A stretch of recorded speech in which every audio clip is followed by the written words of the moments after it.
ठीक है, और मैं चैप्टर का शेयर कर रहा हूँ आज। सबको विजिबल है, एक बार कंफर्म कर देंगे।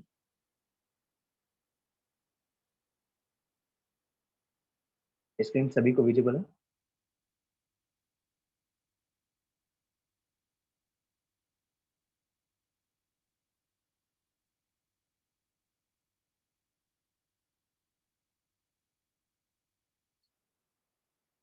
ठीक है, तो आज का जो टॉपिक है उसका नाम है श्रद्धा त्रय विभाग योग।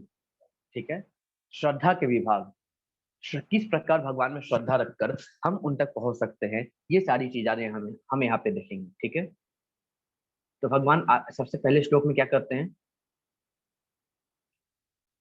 अर्जुन उवाच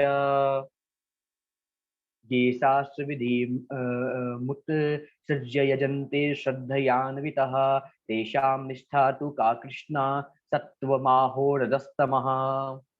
यहाँ पे अर्जुन भगवान कृष्ण से प्रश्न पूछते हैं। क्या प्रश्न पूछते हैं अर्जुन भगवान श्री कृष्ण से?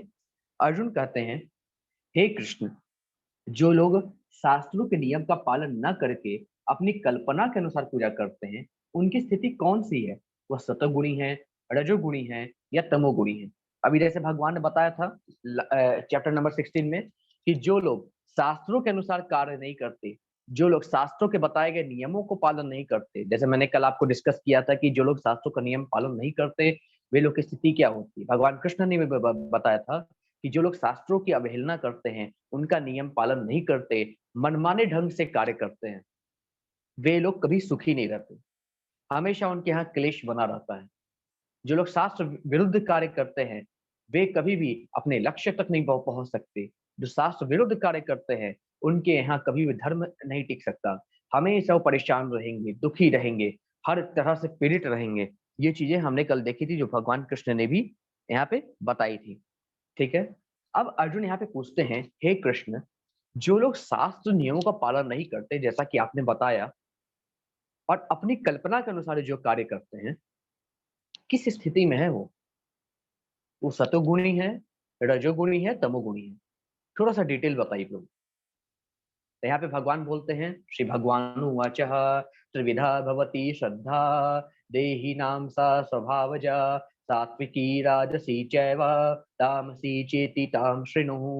भगवान कहते हैं, हे अर्जुन, देहधारी जीव द्वारा अर्जित गुणों के अनुसार उनकी श्रद्धा तीन प्रकार की होती है: सतोगुणी श्रद्धा, रजुगुणी श्रद्धा तथा तमोगुणी श्रद्धा। अब इसके विषय में मुझसे सुनो। अब भगवान कहते हैं, हे अर्जुन, तुमने पूछा है कि जो शास्त्र आज्ञा का पालन नहीं करते, उनकी स्थिति सात्विकी होती है, राजसिक होती है, तामसिक होती है।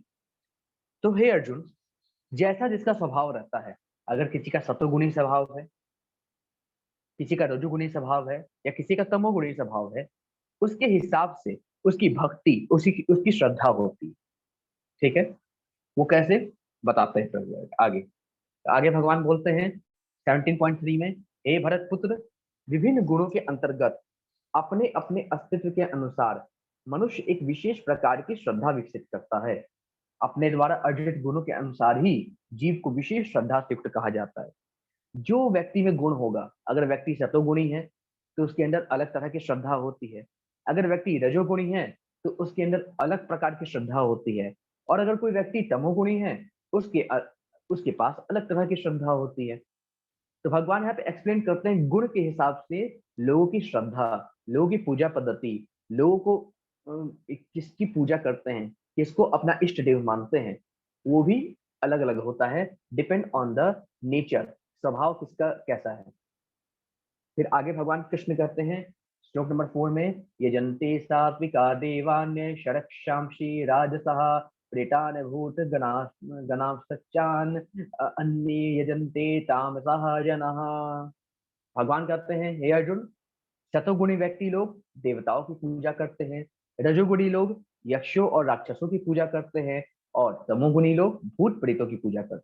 भगवान कहते हैं, हे अर्जुन, जो व्यक्ति शतगुणी होता है ना, वो देवी देवताओं की पूजा किया करता है। जो व्यक्ति रजोगुण में होता है, वो यक्षों की या राक्षसों की पूजा किया करता है, और जो व्यक्ति तमोगुणी होता है, वह तो भूत प्रेतों की पूजा किया करता है। फिर आगे भगवान कहते हैं श्लोक नंबर 5 और 6 में, जो लोग दंभ और अहंकार से अभिभूत होकर शास्त्र विरुद्ध कठोर तपस्या व्रत करते हैं, जो काम तथा आसक्ति द्वारा प्रेरित होते हैं, जो मूर्ख हैं तथा शरीर के भौतिक तत्वों को तथा शरीर के भीतर स्थित परमात्मा को कष्ट पहुंचाते हैं, वे असुर कहे जाते हैं। भगवान कहते हैं, हे अर्जुन, जो लोग अपने अहंकार में आके सोचते हैं कि मैं इतना कठोर तप करूंगा, इतना कठोर तप करूंगा, अपने शरीर को गला डालूंगा और इतने ज्यादा तपस्या करूंगा। जैसे आप हिरण्यकश्यप को देख सकते हैं, उसने इतना तप किया था, इतना ज्यादा तप किया था, कठोर तप, सिर्फ अमर होने के लिए, कि उसका आधा शरीर का स्केलेटन दिखने लगा था, हड्डी का ढांचा दिखने लगा था। रावण अपने अहंकार में आके कैलाश पर्वत को उठाने चला था कि मैं इतना बलशाली हूं कि मैं कैलाश पर्वत को उठा सकता हूँ। कई ऐसे लोग होते हैं, हठ योगी लोग, जो अपना मुंह जमीन में डाल देते हैं और दिखाने की कोशिश करते हैं हम कितने बड़े महात्मा हैं, हम कितने बड़े साधु हैं, हम कितने बड़े योगी हैं। वो अपने शरीर के अंदर स्थित परमात्मा का और अपने शरीर का दोनों का अपमान करते हैं, दोनों को कष्ट पहुंचाते हैं। ऐसा भगवान स्वयं यहाँ पे कह रहे हैं कि जो काम और आसक्ति द्वारा प्रेरित है, जो व्यक्ति दंभ और अहंकार से प्रेरित है, ऐसा व्यक्ति निश्चित रूप से अपने शरीर को तो कष्ट पहुंचाता ही है, अपने शरीर के भीतर स्थित परमात्मा को भी कष्ट पहुंचाता है। फिर आगे भगवान श्री कृष्ण कहते हैं, हे अर्जुन, गुण के हिसाब से लोगों को भोजन भी प्रिय होते हैं। जैसा गुण होता है वैसा भोजन भी होता है।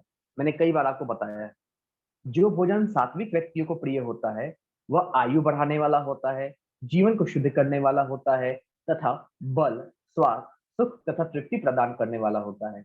ऐसा भोजन रसमय, स्निग्ध, स्वास्थ्यप्रद तथा हृदय को भाने वाला होता है। तो भगवान कहते हैं, अर्जुन, सात्विक पुरुष जो भोजन पसंद करते हैं, वो भोजन कैसा होता है?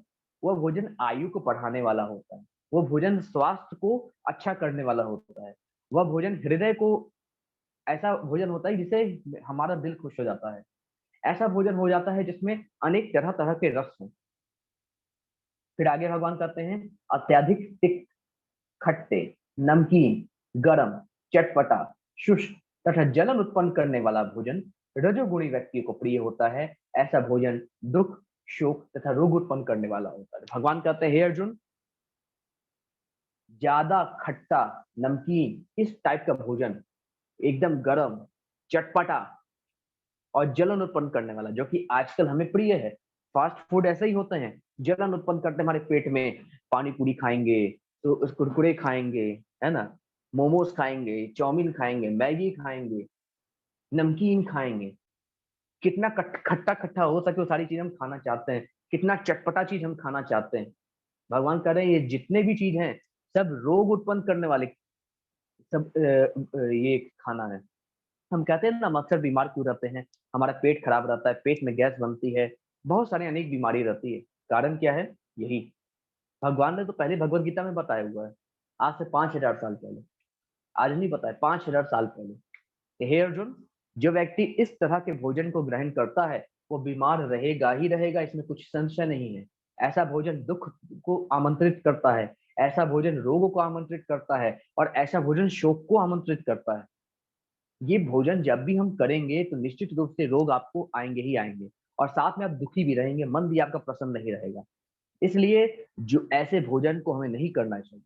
ऐसा भोजन करना चाहिए जिससे हमारा स्वास्थ्य लाभ हो, इससे हमारी आयु घटती है, बढ़ती नहीं है।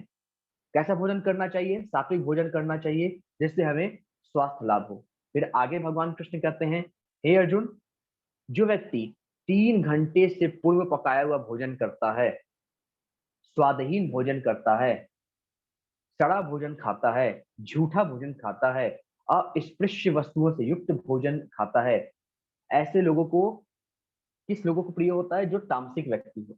भगवान कहते हैं, 3 घंटे से पूर्व पका हुआ चीजें नहीं खानी चाहिए, स्वादहीन भोजन नहीं करना चाहिए, सड़ा हुआ भोजन नहीं करना चाहिए, झूठा भोजन हमें किसी का खाना नहीं चाहिए। आजकल हम देखते हैं एक दूसरे के झूठे खाने का प्रचलन बढ़ गया है।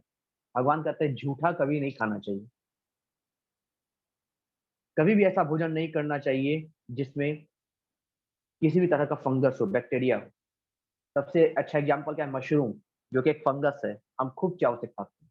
भगवान कहते हैं, ये तामसिक पुरुष को प्रिय होता है, कभी नहीं खाना चाहिए। एक भक्त कभी इसको ग्रहण नहीं करता।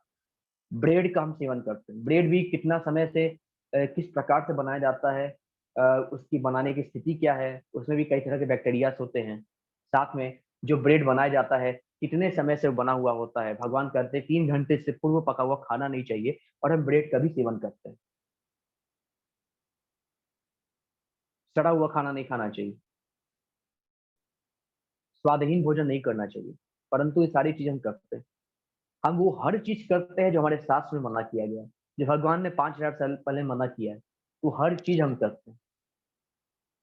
तभी ना कल भगवान कहते हैं कि लोग शास्त्र विहीन कर्म करने लगेंगे, और कल मैंने भी कहा था 99% लोग ऐसा काम करते हैं, शास्त्र विहीन कार्य करते हैं जो शास्त्रों में मना किया गया है, जो भगवान कृष्ण ने स्वयं मना किया है।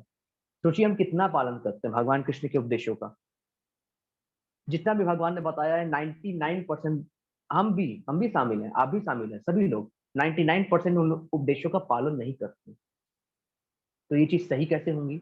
जब तक हम ऐसे लोगों से नहीं जुड़ेंगे, जब तक हम भगवान की कथाओं से नहीं जुड़ेंगे, जब तक हम भगवत गीता से नहीं जुड़ेंगे, तो हम अपने अंदर परिवर्तन ला नहीं सकते। इसलिए कहा जाता है बचपन से भक्ति होनी चाहिए। क्यों कहा जाता है? कि आगे जाके आप ये सब छोटी छोटी गलतियां ना करें। अगर ये हमें मालूम होता पहले से कि क्या खाना है, क्या नहीं खाना है, क्या पहनना है, क्या नहीं पहनना है, क्या हम कभी करते ऐसा? कदापि नहीं करते। लेकिन हमें मालूम ही नहीं है, बचपन से हमें कभी बताया ही नहीं जाता। इसलिए हम सबका एक कर्तव्य बनता है कि हम अपने आप को अब कम से कम बता सकते हैं कि क्या सही है क्या गलत है, या अगर आने वाले हमारे जो बच्चे हैं उनको धर्म पहुंचा सकते हैं। क्योंकि तभी हमारा और हमारे आने वाले बच्चों का धर्म जीवन धर्ममय होगा, जब हम भक्ति से जुड़ेंगे, प्रभु से जुड़ेंगे, भगवान के बताए गए वचनों का पालन करेंगे। बताए ना आपको, सिर्फ पढ़ना नहीं, भगवान के बताए गए चीजों को अपने जीवन में उतारना भी एक बहुत महत्वपूर्ण कार्य है।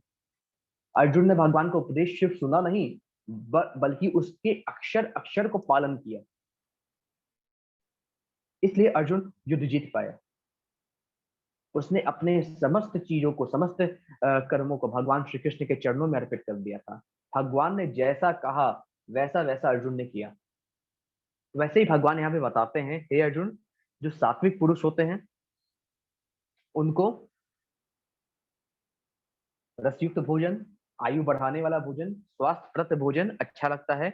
जो लोग राजसिक होते हैं, तीखा, खट्टा, जलन उत्पन्न करने वाला, रोग उत्पन्न करने वाला भोजन अच्छा लगता है। और जो तामसिक व्यक्ति होते हैं, वे लोगों को 3 घंटे पूर्व पकाया गया भोजन, जूठन भोजन और स्वादहीन भोजन, इस प्रकार के भोजन अच्छे लगते हैं। या हम इसमें और इंक्लूड करें तो जितने भी मांसाहार भोजन है, वो सारे लोगों को, ये तामसिक पुरुषों को अच्छे लगते हैं। ठीक है।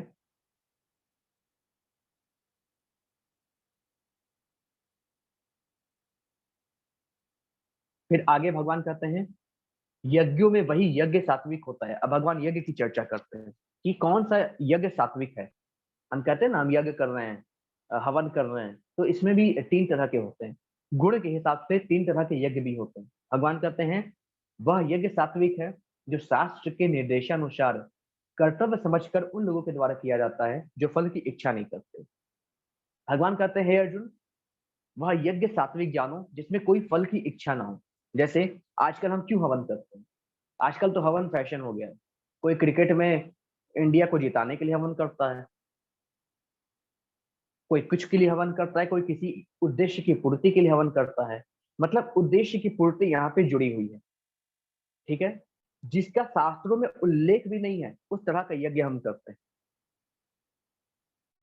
अलग अलग तरह के यज्ञ प्रचलन में आ गए हैं सिर्फ और सिर्फ पैसा लेने के लिए। जिसका शास्त्रों में उल्लेख तक नहीं, वेदों में उल्लेख तक नहीं, उस तरह के यज्ञ भी आजकल हो रहे हैं। न जाने कितने प्रकार के यज्ञ करते हैं सिर्फ और सिर्फ ऐसे लोग जो पैसा कमाना चाहते हैं, जिन लोगों को शास्त्र से कोई मतलब नहीं है। सिर्फ और सिर्फ हर तरह से किसी भी चीज को धंधा बना के अपना पैसा कमाना है। यही चीज सबसे बुरी बात, ये लोग धर्म को धंधा बना चुके हैं। यज्ञ क्या सात्विक है? किस प्रकार का यज्ञ सात्विक है? जो शास्त्रों के सारे रूल्स एंड रेगुलेशन को फॉलो करता है, शास्त्रों के निर्देशानुसार कार्य करता है, वह यज्ञ सात्विक है। जिसमें जो व्यक्ति यज्ञ करता है अथवा करवाता है, उसके मन में किसी भी प्रकार की इच्छा ना हो, सिर्फ ये संकल्प हो कि यज्ञ करना मेरा कर्तव्य है। I have my duty to perform the यज्ञ।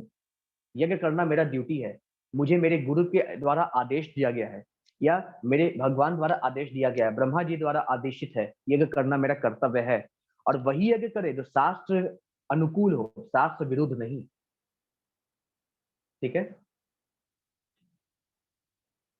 और फिर आगे भगवान कहते हैं, हे वरश्रेष्ठ, जो यज्ञ किसी भौतिक लाभ के लिए गर्भवश किया जाता है उसे तुम राजसिक जानो। अब भगवान कहते हैं, अर्जुन, जो व्यक्ति किसी लाभ के हेतु यज्ञ करता है, कुछ ना कुछ पाने के लिए यज्ञ करता है, तो वह यज्ञ क्या है, ऐसे पुरुषों द्वारा किया जाता है जो राजसिक प्रवृत्ति के होते हैं।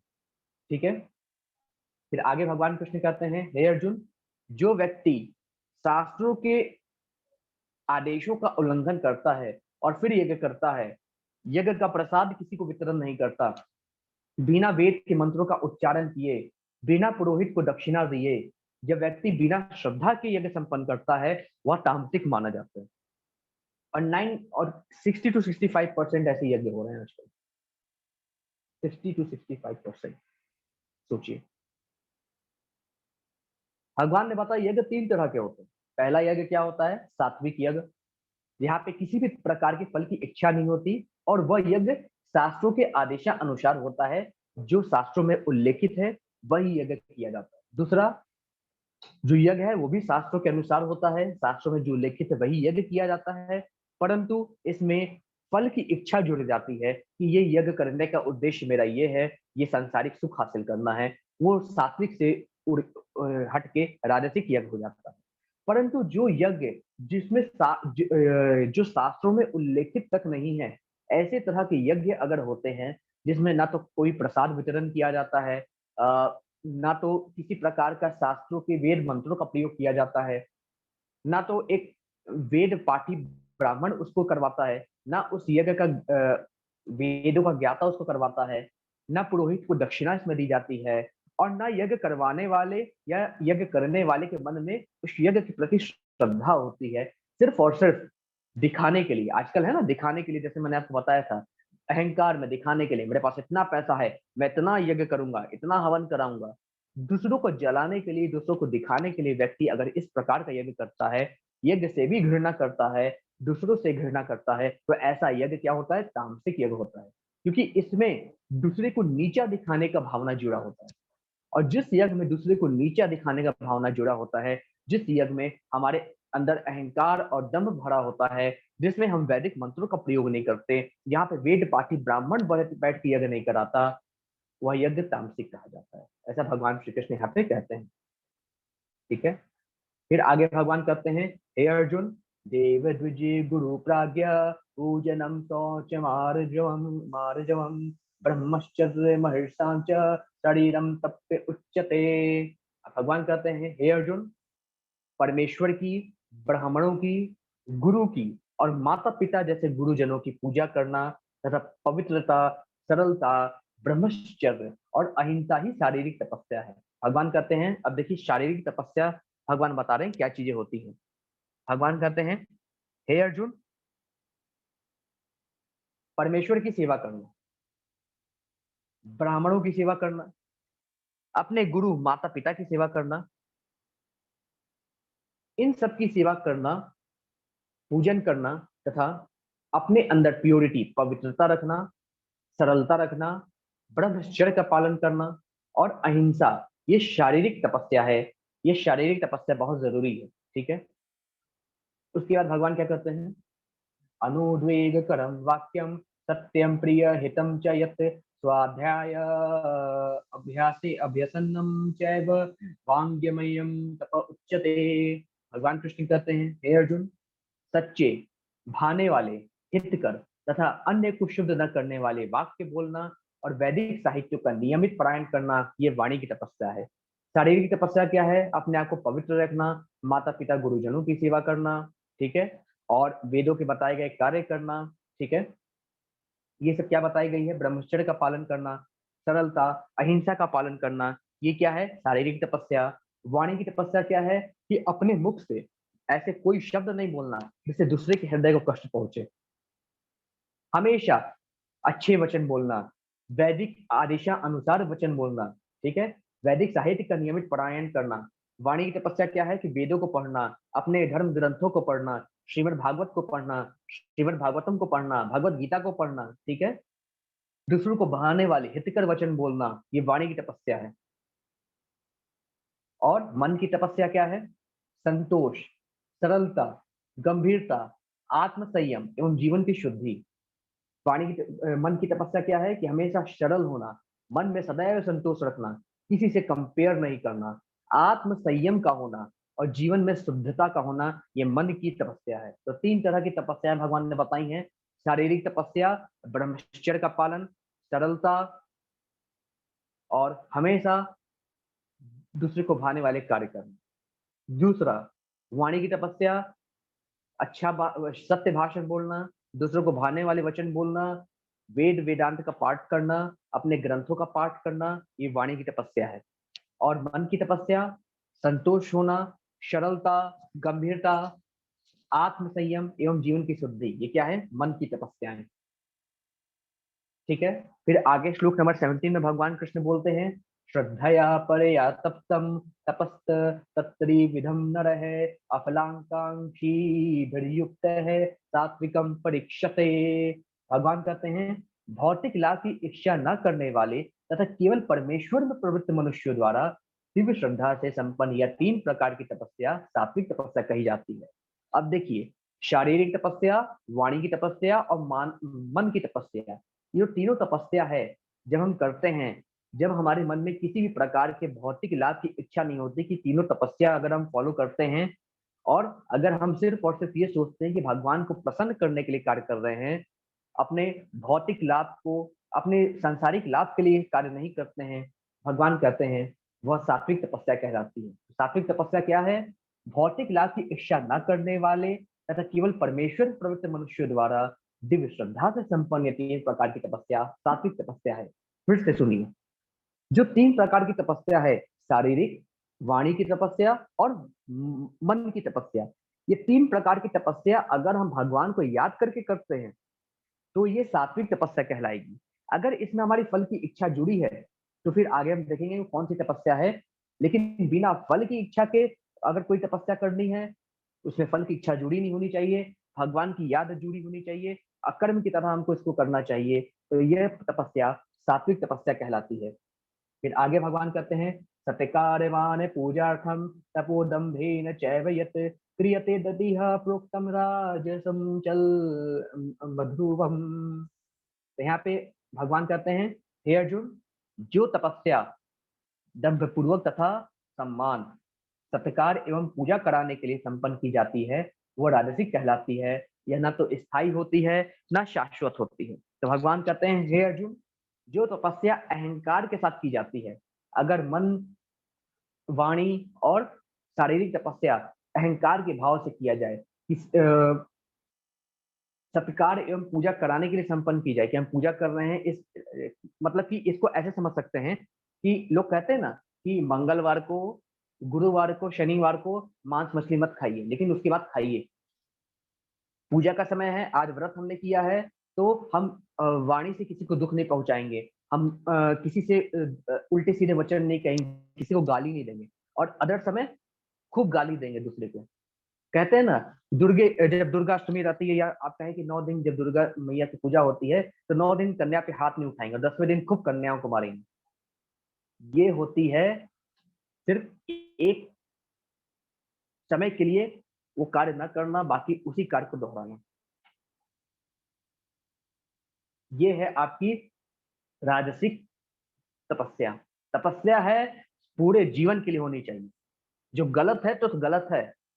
हम कुछ स्पेसिफिक डेट चुन लेते हैं अपने हिसाब से, शास्त्रों में वर्णित नहीं है, अपने हिसाब से चुन लेते हैं।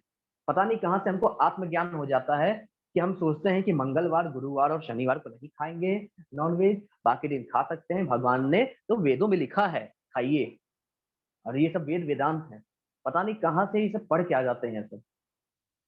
दूसरी चीज, जब तक आज व्रत है मेरा, कल व्रत है, आज एकादशी है, तो आज हम किसी को बुरा वचन नहीं कहेंगे, किसी को गाली नहीं बकेंगे, लोगों के साथ अच्छा व्यवहार करेंगे। और एकादशी का व्रत तोड़ते ही सुबह से गाली देना शुरू, ये हमारी वाणी की तपस्या है। जिस दिन पूजा करेंगे उसे ब्रह्मचर्य का पालन करेंगे, बाकी दिन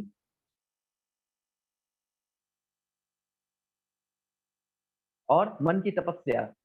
पूजा के समय तो हमारा मन लगता नहीं, इधर उधर भागते रहता है। व्रत रहते हैं तो थोड़ा बहुत मन लगता भी है, तो भी हम मन को इधर उधर ले जाते हैं, उसमें भी मन हमारा शांत नहीं रहता। हम किस प्रकार की पूजा कर रहे हैं भगवान की, ये हमें खुद मालूम नहीं है। किस प्रकार की भक्ति कर रहे हैं भगवान की। हम भगवान को या तो धोखा दे रहे हैं या तो स्वयं को धोखा दे रहे हैं। भगवान को कोई धोखा नहीं दे सकता, उसका रिजल्ट आपको मिलेगा ही मिलेगा आगे जाके। लेकिन आप स्वयं को धोखा दे रहे हैं, स्वयं के साथ छल कर रहे हैं। अपने भगवान ने आपको जो दुर्लभ मानव जन्म दिया है, उसके साथ धोखा कर रहे हैं। आपको मानव तन मिला, इससे बड़े भाग्यशाली आप हैं क्या? 84 लाख योनि में आपको मानव तन मिला है। टोटल 700 करोड़ लोग पूरे दुनिया में रहते हैं। 700 crore, 700 crore people are living in the whole world. सोचिए, 84 लाख टाइप की यूनियन है, ठीक है। अगर आप मान लीजिए कहीं आप खड़े हैं, आप कहीं भी हैं, किसी भी मिट्टी को अगर आप खोदेंगे तो वहां पे हजारों करोड़ बैक्टीरिया मिल जाएंगे, हजारों करोड़ आपको चींटी मिल जाएंगी, इंसेक्ट मिल जाएंगे। लेकिन पूरे दुनिया में सिर्फ 700-800 करोड़ लोग मनुष्य रूप में हैं। तब भी आपको नहीं लगता कि आपको दुर्लभ मनुष्य जन्म मिला है। और आप अपने, यहाँ पे भगवान ने कहा है ना, अपने इच्छा अनुसार और जो वेदों में नहीं वर्णित है उस तरह की चीजें हम निर्मित करते हैं, और वही चीज हमने निर्मित की हुई है। 3 दिन मांस मछली से दूर रहेंगे, उसके बाद खूब दबा के खाएंगे। व्रत के दिन या पूजा पाठ के दिन किसी को नहीं बोलेंगे, बाकी खूब गाली देंगे। हमेशा एक दूसरे से लड़ते भिड़ते रहेंगे, स्त्रियों का अपमान करते रहेंगे, स्त्रियों को मारते पीटते रहेंगे। और हम अपने आप को दुर्गा माता का भक्त कहते हैं, अपने आप को देवी भक्त कहते हैं, अपने आप को देवी माँ की पूजा करने वाला कहते हैं। ऐसे भक्तों की पूजा माँ स्वीकार नहीं करती हैं, और उल्टा 4 गुना ज्यादा पाप देती हैं ऐसे भक्तों को, जो अपने स्त्री को, अपने पत्नी को मारता है या किसी भी स्त्री का अपमान करता है। स्त्री का अपमान माता कभी सहन नहीं करते। स्त्री का अपमान, स्त्री स्वयं लक्ष्मी का अवतार होती है, लक्ष्मी का रूप होती है, उसे हम मारते पीटते हैं। हमें शर्म आनी चाहिए। हमारे घर में दरिद्रता क्यों रहती है? हमारे घर में लक्ष्मी क्यों नहीं टिकती है? चाहे कितना भी ज्यादा हम कमा लें, हमारे घर में लक्ष्मी नहीं दिखती है। हमेशा हमेशा हमें टेंशन रहता है पैसों का। कारण ये है, हम अपने घर की स्त्रियों का अपमान करते रहते हैं, सदा उन्हें अपमानित करने का मौका ढूंढते रहते हैं। कारण ये है। अरे सीखना है हमारे पूर्वजों से सीखिए, स्वयं श्री राम से सीखिए, श्री कृष्ण से सीखिए, किस प्रकार से स्त्रियों का सम्मान करते हैं। अरे राधिका रानी तो स्वयं श्री कृष्ण की स्वामिनी है, हमेशा राधिका रानी को फॉलो करते हैं श्री कृष्ण। सीता मैया की रक्षा के लिए देखिए, भगवान श्री राम ने रावण को मार डाला। इससे बड़ा स्त्री धर्म क्या हो सकता है? फिर भी हम नहीं समझते। हम वो कार्य अवश्य करेंगे जो शास्त्रों में नहीं लिखा है, और 99% लोग ये कार्य करते हैं। क्यों ऐसा करते हैं? कारण बचपन में हमने भक्ति नहीं की। देखा, भक्ति नहीं करने के कारण बचपन में कितना नुकसान हमको हो गया है। हम कहते हैं ना कि बचपन में भक्ति उक्ति नहीं करनी चाहिए, बुढ़ापे का काम है। तो ये सब गलती कौन सुधारेगा? 84 लाख योनि मिलने के बाद फिर से वही गलती करेंगे। इसलिए कहा जाता है बचपन से भक्ति करनी चाहिए। जो लोग तर्क देते हैं ना बचपन से भक्ति करनी चाहिए नहीं करनी चाहिए, उनको ये चीजें अवश्य सुनवाइए, अवश्य सुनाइए, अवश्य कहिए, अवश्य कहिए क्या उसके हानि होते हैं बचपन से भक्ति न करने के कारण। बचपन से भक्ति करेंगे, हमें रास्ता मिलेगा। बचपन से भक्ति करेंगे, हमारी आत्मा को सहारा मिलेगा। ये आत्मा का काम है नहीं कि खाओ पियो सो जाओ, संभोग करो। ये आत्मा का काम नहीं है। ये 83,99,999 योनियों में हम करते आ रहे हैं। मनुष्य जीवन में भी यही कार्य करेंगे तो मनुष्य जीवन भगवान क्यों दिए हैं? भगवान 83,99,999 योनियां रहने देते। भगवान को क्या पड़ी है? अपना सा मानव स्वरूप देने के लिए। हमारे पास जो हम सोचते हैं कि भगवान मानव की तरह है, भगवान मानव की तरह नहीं है। हम भगवान के रूप हैं। भगवान ने अपना स्वरूप हमको प्रोवाइड किया है। भगवान के 2 हाथ है, 2 पैर है, श्याम सुंदर स्वरूप है उनका। भगवान ने अपना सा स्ट्रक्चर प्रोवाइड किया है, तो कम से कम मनुष्य सोच समझ के कोई कार्य करे। भगवान ने बुद्धि दी है, डिसीजन लेने का कार्य हम पर छोड़ा हुआ है। फिर भी हम वो हर एक कार्य करते हैं जो हमारे शास्त्रों में नहीं लिखा हो। हर एक पल हम अपना बिगाड़ते जा रहे हैं। हमें नहीं मालूम हमारे शास्त्रों की गिनती कितनी है। आज मृत्यु आ जाए, कल मृत्यु आ जाए, परसों आ जाए, नहीं मालूम। फिर भी हम इस प्रकार जीते हैं। जैसे एक बार युधिष्ठिर से यक्ष ने प्रश्न पूछा था ना कि इस संसार का सबसे बड़ा आश्चर्य क्या है, तो युधिष्ठिर ने जवाब दिया था, हर कोई जानता है हम एक ना एक दिन मरेंगे जरूर, हम जीते इस प्रकार है कि हमेशा जीवित रहने वाले हैं। यही तो समस्या का जड़ है। अगर हम हमेशा सोचे कि कभी भी हमारी मृत्यु हो सकती है, तो कभी भी हम गलत कार्य नहीं करेंगे, हमेशा सही कार्य करेंगे। परंतु दिक्कत यही है कि हम अपने आप को अमर समझने लगते हैं, अपने आप को सदा रहने वाला समझने लगते हैं, अपने शरीर को हम सदा ही रहने वाला समझते हैं, तो हमेशा इसको सजाते रहते हैं। सजाना है, आत्मा को सजाइए, शरीर को सजाने से कुछ नहीं होगा। सांसारिक लोगों को अपना शरीर का प्रदर्शन करने से कुछ नहीं होगा। 2 दिन का शरीर है, कल बुढ़ा हो जाएगा तो कल उसको कोई देखने तक नहीं आएगा। कहाँ गए वो सब हीरोइन जो 70-80 के दशक में miss miss India, miss world रहती थी? आज कौन उनको पूछ रहा है? उनको कोई देखने वाला तक नहीं। शरीर की सुंदरता अस्थायी है, कुछ काल तक रहती है। उस शरीर का उपयोग करके भगवान तक पहुंचना चाहिए, ना कि अपने शरीर के सुंदरता का नुमाइश करके दुनिया वाले को दिखाना चाहिए। या हम ये कहें कि अपने शरीर पे घमंड करके ऐसे अनैतिक कार्य बिल्कुल नहीं करने चाहिए जो हमारे शास्त्र विरुद्ध है। इसलिए भी कहा जाता है कि सदा शास्त्रों का पालन करें। भक्ति इसलिए कही जाती है बचपन से करने के लिए, ठीक है? तो इसलिए याद रखिए हमेशा, जो व्यक्ति बचपन से भक्ति करता है उसका जीवन धर्म में बन जाता है। चलिए ठीक है, आप लोग को अगर बचपन से नहीं मिली भक्ति, कोई बात नहीं, अभी मौका मिला है, अब नहीं छोड़िएगा। अब छोड़ेंगे तो भगवान को दंड देंगे, क्योंकि अब आपको सब कुछ मिला है। सब भगवत गीता का प्रॉपर ज्ञान मिल रहा है, सारी चीजें आप जान पा रहे हैं कि क्या चीजें सही है क्या गलत है। आपको मैंने डे 0 में बोला था, जब मैंने भगवत गीता का ओरिएंटेशन क्लास लिया था, तब मैंने आपको बोला था कि भगवत गीता हमें सही दिशा निर्देश देती है। जिस प्रकार किसी भी इलेक्ट्रॉनिक आइटम को चलाने के लिए उसका रूल्स एंड रेगुलेशन होता है कि हम अपने जीवन को किस प्रकार से चला पाएंगे, उसी तरीके से हमारे जीवन को चलाने के लिए भी rules and regulation Bhagavad Gita में बताए गए हैं। बिना उसके हम अपने लाइफ को चलाएंगे तो लाइफ का एक्सीडेंट हो जाएगा। और हर मनुष्य का होता रहता है, जब तक उसके लाइफ में भगवान कृष्ण स्वयं वरदान बनकर नहीं आते। वैसे हर किसी के लाइफ में आते हैं भगवान प्रभु, परंतु व्यक्ति अपने स्वभाव के कारण अपने डिसीजन नहीं ले पाता, हमेशा डिसीजन गलत लेता है। डिसीजन गलत क्यों लेता है? क्यों डिसीजन व्यक्ति गलत लेता है? गलत संगति के कारण। जब व्यक्ति के अंदर गलत संगति आ जाती, कहते हैं ना, संगति हमेशा सही व्यक्ति की होनी चाहिए। गलत संगति रखेंगे तो हमारे अंदर गलत भावना आएगी। कर्ण सूर्यदेव का पुत्र था, फिर भी उसने द्रौपदी के प्रति इस प्रकार के अपमानजनक शब्द का प्रयोग किया था, अधर्म के साथ खड़ा था। क्यों? क्योंकि उसका मित्र था दुर्योधन। हमारे मित्र अगर ऐसे विचार के होंगे जो दूसरे को अपमान करते हैं, दूसरे को गाली बकते हैं, स्त्रियों पे उल्टे सीधे कमेंट करते हैं, महिलाओं पे उल्टे सीधे कमेंट करते हैं, तो निश्चित रूप से हमारा व्यवहार भी उसी तरीके से हो जाएगा। और अगर हमारे मित्र ऐसे हों, हमारे दोस्त ऐसे हो जो भगवान के चरणों के चरणामृत पीते हैं, जो भगवान को अर्पण किया प्रसाद खाते हैं, तो हमारा स्वभाव भी सात्विक हो जाएगा। अभी निर्णय आपको लेना है, भगवान ने भी डिसीजन लेने का क्षमता आपको दिया हुआ है। निर्णय आपको लेना है कि आपके जीवन में आपको किस प्रकार के दोस्त चाहिए, किस प्रकार के लोग चाहिए, किस प्रकार के रिश्तेदार चाहिए कि जो आपके जीवन को नर्क की ओर ले जाए, कि आपके जीवन को श्री हरि के चरणों में ले जाए। ये डिसीजन आपको लेना है। भगवान ने आपको छोड़ा हुआ है, आप पे छोड़ा हुआ है सारी चीजें। ये जान के रखिए आप लोग कि बार बार भगवत गीता पढ़ेंगे तभी आपके अंदर की जो अज्ञान है वो दूर हो पाएगा। अभी 2-3 चैप्टर मैंने कहा था, भगवान स्वयं कहते हैं भगवत गीता के माध्यम से मैं अभक्तों के अंदर का अंधकार दूर करता हूँ, उनके अंदर प्रकाश पैदा करता हूँ। भगवत गीता और शास्त्र इसलिए जरूरी है, इसलिए हमारे पूर्वज, हमारे साधु पुरुष, हमारे ऋषि मुनि ने, उनको क्या मतलब था भागवतम भगवत गीता लिखने का, और कोई काम नहीं था क्या उनके पास? और इतने बड़े महर्षि थे, भगवान के शरण में चले जाते, मुक्ति पा लेते। उनका क्या दिमाग खराब हो गया था कि बैठ के श्रीमद् भागवतम लिख रहे हैं, भगवत गीता लिख रहे हैं? क्यों लिखे? महाभारत क्यों लिखे? रामायण क्यों लिखे? तुलसीदास जी रामायण क्यों लिखे? भले राम जी का आदेश हो, राम जी का दर्शन हो गया था, सीधे मुक्ति मांग लेते, क्यों लिखे?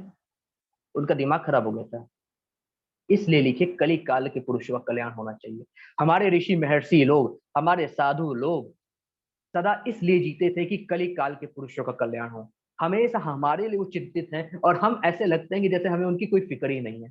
वो साधु पुरुष जितने लोग नैमिषारण्य में, श्रीमद् भागवतम में जो डिस्कशन आता है, नैमिषारण्य में 88,000 लोग इकट्ठा होके हमारे लिए चिंता कर रहे हैं, और हम अपने जीवन में बैठ के हम अपने माया में लिपटे हुए हैं, उनकी ओर ध्यान नहीं देते। प्रभुपाद जी भी कहते हैं, मैंने तुम्हारे लिए सिर्फ 2 घंटा सोया, मैं तुम्हारे लिए रात भर जाग कर तुम्हारे लिए किताबें लिखी हैं, और तुम इस प्रकार बिहेव करते हो कि जैसे तुम्हें मुक्ति नहीं पानी है। तुम्हें क्या मेरी किताबें वेस्ट लगती हैं क्या?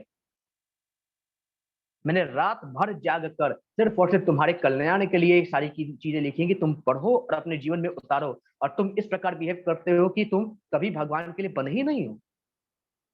ये प्रभुपाद जी भी स्वयं कहते हैं।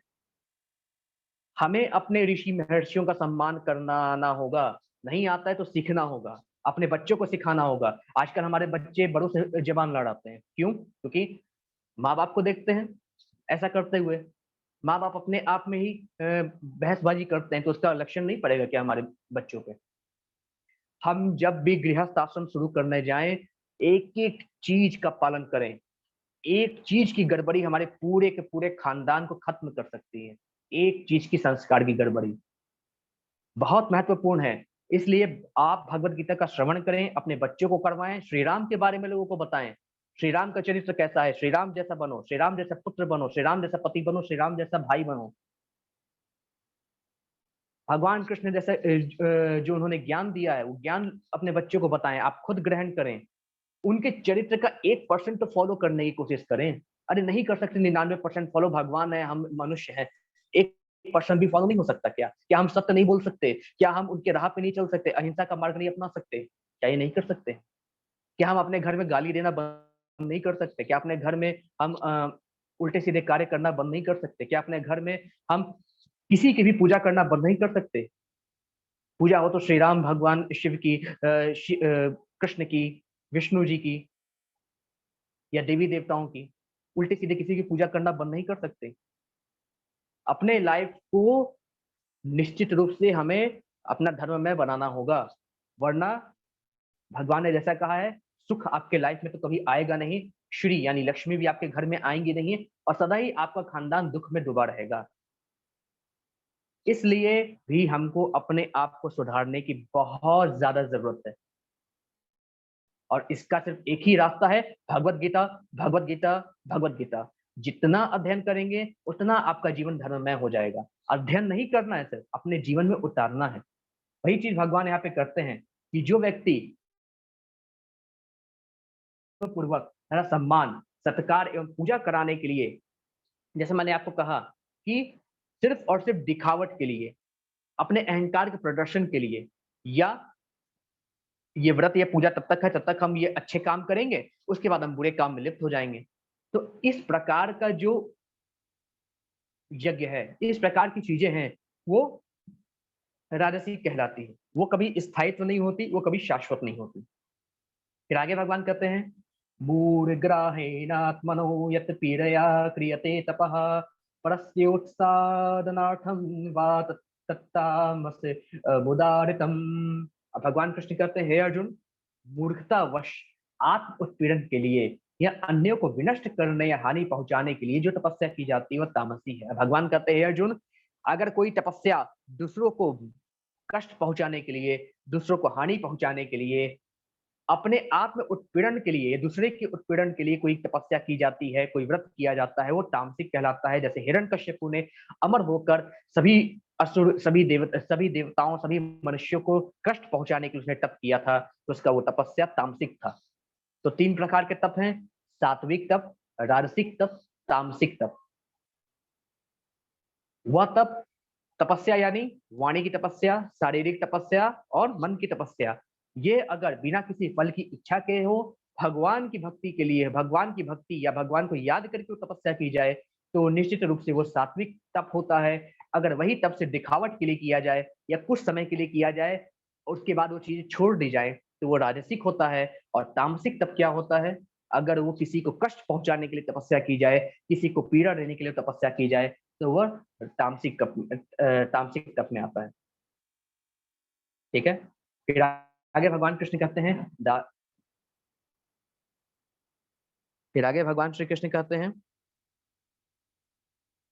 दातवयमिति यद्यानं दीयते अनुपकारिणे देशे काले च पात्रे च तद्यानं सात्विकम स्मृतम। भगवान कृष्ण कहते हैं, हे अर्जुन, अब दान के विषय में सुनिए। भगवान कहते हैं दान कितने प्रकार के दान होते हैं और किसको दान देना चाहिए। जो दान अपना कर्तव्य समझकर, अपना ड्यूटी समझकर, किसी भी फल की आशा के बिना समुचित काल में और समुचित स्थान में और योग्य व्यक्ति को दिया जाता है, वह सात्विक दान माना जाता है। अब भगवान दान के बारे में बताते हैं, हे अर्जुन, दान क्या है, कौन सा दान सात्विक है, कौन सा दान राजसिक है, कौन सा तामसिक है, मुझसे सुनो। जो दान बिना किसी इच्छा के सही समय पे सही व्यक्ति को सही स्थान पे दिया जाता है और अपना कर्तव्य समझकर दिया जाता है, वह दान सात्विक है। आजकल लोग दान क्यों देते हैं? हम 10,000 रुपए दान देंगे, हमको भगवान 1 लाख का फायदा कराएगा। हम इतना दान देंगे, हमको इतना मिलेगा। पहले के राजा लोग भी ऐसे ही दान करते थे। हम इतना ज्यादा दान दे देंगे, अगले जन्म में हम और बड़े राजा बनेंगे। हमारे इतना ज्यादा स्वर्ण दान करेंगे, अगले जन्म में और बड़े राजा बनेंगे। ये सात्विक दान नहीं है। ये दान तो ठीक है, आप लोगों को दान दे रहे हैं, लेकिन इसमें इच्छा छुपी हुई है कि आपको बड़ा बनना है, आपको और ज्यादा चाहिए। निश्चित रूप से दान का फल होता है, परंतु उस फल को दृष्टि में रखकर कोई अगर कार्य करना है, कोई अगर दृष्टि में रखकर कोई कार्य करे, दान दे, वो दान सही नहीं माना जाता, वो सात्विक नहीं है। ठीक है। जैसे नंद महाराज किसी फल की इच्छा से दान नहीं किए थे। जब भगवान श्री कृष्ण का जन्म हुआ था, नंदोत्सव मनाया जा रहा था, अरे उनकी भगवान को देख, उनके हाथ तो सबसे पहले इतने वर्षों बाद पुत्र हुआ, और जब भगवान श्री कृष्ण हुए, उनकी सुंदरता पे उन्होंने सब कुछ लुटा दिया अपने पुत्र की सुंदरता पे। भगवान को देखकर इतने सुंदर थे प्रभु मेरे, इतने सुंदर थे, जो एक बार इनको देखता ही रह गया। दृष्टि नहीं हटती है इनसे, दृष्टि नहीं हटती थी किसी की। तो जब नंद उत्सव हुआ, सभी ब्रजवासी जितने भी थे, सभी बधाई देने आए नंद बाबा को। बधाई हो नंद बाबा, बधाई है, बधाई है नंद बाबा, बधाई है। और नंद बाबा के पास 9 से 10 लाख गायें थी, उसमें से 2 लाख गाय बाबा ने दान कर दी। उसके साथ जो ब्रजवासी की इच्छा थी, जो वो मांगते थे, सब कुछ नंद बाबा उनको दान कर देते थे। पर ब्रजवासी वहां पे दान लेने नहीं आए थे, वो तो अपने कान्हा को देखने आए थे, लाल को देखने आए थे। तो ब्रजवासी का भाव ऐसा है, वो कान्हा को देखने आए थे। नंद बाबा ने तो दान दियो सब, परंतु कान्हा को देख के सब कुछ वहीं छोड़ के चले गए। वो दान देने तो आवे नहीं, वो तो भगवान कृष्ण के दर्शन करने आवे हैं। तो जितने भी नंद गांव के जितने भी लोग थे, जो नंद बाबा के उस समय शामिल होने आए थे, वे सब के सब भगवान कृष्ण की सुंदरता को देखने आए थे, भगवान कृष्ण के दर्शन करने आए थे। और वे सब दर्शन करके कृतार्थ हो गए, क्योंकि भगवान कृष्ण थे ही इतने सुंदर, उनका नाम ही मनमोहन है। जो उनको देख लेता है, वो उनके मन को हर लेते हैं। इसलिए और नंद बाबा ने दिल खोल के दान करियो, इसमें उनका कोई फल नहीं है। उनका सिर्फ एक कर्तव्य है, मेरे घर लालो का जन्म भया हो, अब जी भर के दान करो। ठीक है, तो ये दान सात्विक है। जितने भी लोग थे, जो भी उनकी इच्छा थी, उनकी इच्छा अनुसार वो दान किया गया। वो काल सही था, वो समय सही था, क्योंकि वो नंद उत्सव था। ठीक है, तो ये दान क्या है? सात्विक है। फिर आगे, यत्तु प्रत्युपकारार्थम फलमुद्दिश्य वा पुनः दीयते च परिक्लिष्टम तद्दानम राजसं स्मृतम। भगवान कहते हैं, हे अर्जुन, जो दान किसी इच्छा से किया जाता है या जबरदस्ती किया जाता है, वो राजसिक दान है। अब जैसे कोरोना के समय आपने देखा होगा, कई ऐसे लोग होंगे, कोरोना के समय कई ऐसे लोगों को आपने देखा होगा कि फोटो खिंचाने के लिए दान देते हैं। ज्यादातर पॉलिटिकल पार्टी के लोग आपने देखे होंगे। एक मरीज है हॉस्पिटल में, मैंने देखा था, एक मरीज है, उसको एक केला दे रहा है एक पॉलिटिकल पार्टी का लीडर, है ना, और फोटो खिंचा रहा है। 10-12 लोग मिलकर फोटो खिंचा रहे हैं। ये क्या है? मूर्खता। अपने फल की इच्छा को ध्यान में रखकर या अपने फेम या पॉपुलैरिटी के लिए अगर कोई भी तरह का दान दिया जाता है, या कोई अगर जबरदस्ती हमको कर रहा है कि दान दे दो, दान दे दो, दान दे दो, हम हमारी इच्छा नहीं है दान देने की, लेकिन किसी के जबरदस्ती करने के कारण हमें दान देना पड़ता है। जैसे आजकल के समय क्या होता है कि गृहस्थ में माताएं कहती हैं कि हमें दान देना चाहिए, और पुरुष भाई लोग थोड़ा दान देने में हिचकते हैं, है ना। तो माताएं फोर्स करती हैं, चलिए दान दीजिए, यहाँ पे दान दीजिए, थोड़ा बहुत दान कीजिए, दान दीजिए। तो अनिच्छा पूर्वक उनको दान देना पड़ता है। तो ये जो दान है ये राजस्व दान में आता है। दान देना है तो ये दान हमेशा गुप्त होना चाहिए, दान हमेशा अपनी इच्छा के अनुसार होना चाहिए। अगर उसमें अनिच्छा है, कोई फल की इच्छा है, तो राजसिक दान होता है, सात्विक दान नहीं होता है। ठीक है। उसके बाद भगवान बोलते हैं, आदेश काले यद्यान म पात्रे भयश्रय दीयते असत्य कृत्य मवज्ञातम तत्ताम मुदाहृतम। अब भगवान कहते हैं, हे अर्जुन, जो दान किसी अपवित्र स्थान में दिया जाता है, अनुचित समय में दिया जाता है, किसी अयोग्य व्यक्ति को दिया जाता है, बिना समुचित ध्यान तथा आदर से किया जाता है, वह दान तामसिक दान कहलाता है। ठीक है। तो भगवान यहाँ कहते हैं, हे अर्जुन, जो लोग गलत जगह, इम्प्योर जगह, अपवित्र स्थान पर, गलत समय में, गलत व्यक्ति को दान देते हैं और बिना किसी आदर के भी दान देते हैं, तो वो दान क्या है? तामसिक। तो दान तामसिक तीन तरह के भगवान ने बताया, दान सात्विक, राजसिक, तामसिक। अगर हमें कोई फल की इच्छा ना हो, बिना फल की इच्छा से अपना कर्तव्य समझकर अगर हम उचित समय में उचित स्थान पे किसी को दान देते हैं, तो वह सात्विक दान रहता है। राजसिक दान फल की इच्छा से या अपनी अपनी इच्छा के विरुद्ध किसी के द्वारा जबरदस्ती फोर्स करने पर अगर हम दान देते हैं, तो वह राजसिक दान कहलाता है। और अगर अनुचित काल, अनुचित समय पे दान देते हो तो तामसिक दान कहलाता है। जैसे जैसे यहाँ पे एक व्यक्ति मांग रहा है कि मुझे नशा करने के लिए दान चाहिए, तो क्या ये दान सात्विक है क्या? राजसिक है क्या? ये दान कैसा है? तामसिक दान। कोई व्यक्ति दान मांगता है कि मुझे शराब का ठेका खोलना है, वो क्या दान है भाई? तामसिक दान। जितने प्रकार के वो दान जिससे वो चीज नहीं करनी चाहिए लोगों को, गलत गलत जगह हम दान देते हैं। पहली बात तो किसी को भी दान दे देते हैं। दान उचित समय पे उचित स्थान पे देना चाहिए, अयोग्य व्यक्ति को नहीं देना चाहिए। ये हमेशा ध्यान रखना चाहिए। ठीक है, ये बहुत जरूरी है। फिर आगे भगवान कहते हैं, सृष्टि के आदि काल से, जब से सृष्टि बनी है, ओम तत् सत, ये तीन शब्द जो है ना, ओम तत् सत, ये तीन शब्द पर ब्रह्म को सूचित करने के लिए प्रयुक्त किए जाते रहे हैं। ये तीनों सांकेतिक अभिव्यक्तियां ब्राह्मणों द्वारा वैदिक मंत्रों का उच्चारण करते समय तथा ब्रह्म को संतुष्ट करने के लिए यज्ञों के समय प्रयुक्त होती थी। ओम ऋग्वेद से लिया गया है, तत् सत छांद योग से लिया गया है। ठीक है।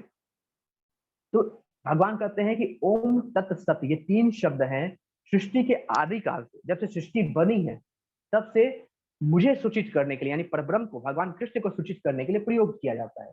कोई भी व्यक्ति यज्ञ करता था तो ओम तत् सत बोल के स्टार्ट करता था। कोई भी व्यक्ति कोई भी कार्य करता था, ओम तत् सत बोल के स्टार्ट करता था। इससे क्या होता है?